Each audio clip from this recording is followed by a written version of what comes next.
আসসালামু আলাইকুম, আমি নাফসান। এবছর মেডিকেল ভর্তি পরীক্ষায় জাতীয় মেধায় 58তম স্থান অর্জন করেছি। বর্তমানে ঢাকা মেডিকেল কলেজে অধ্যয়নরত হয়েছি।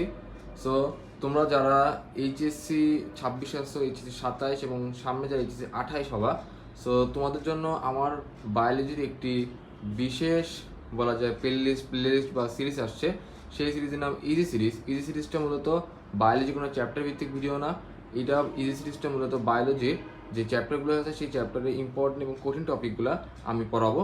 যেমন ধরা যাক ঘাসফড়িংয়ের শ্বসনতন্ত্র, রুই মাছের রক্ত সংবহনতন্ত্র, ব্লাড গ্রুপ। সেই এরকম টপিক ভিত্তিক ভিডিও হবে এবং এক একটা ভিডিওর ডিউরেশনও খুব কম হবে। সো কম সময়ের মধ্যে আমি এক একটা টপিক বুঝাবো বা গুছিয়ে দেবো খুব সহজ করে। সো এটাই এর জন্য নাম ইজি সিরিজ। সো আজকে আমার প্রথম ভিডিও আসছে। সো আশা করি তোমরা এই ভিডিওর মাধ্যমে এই ভিডিও বা এই সিরিজটার মাধ্যমে অনেক হেল্পফুল হবা বায়োলজিতে। সো সবাইকে আবারও বলতেছি, তোমরা আমার রিকোয়েস্ট থাকবে এই ভিডিওটা যদি তোমরা টাইম পাও, ভিডিওগুলা যে ইজি সিরিজের টাইম পাও দেখবা। সো সবাইকে অনেক ধন্যবাদ।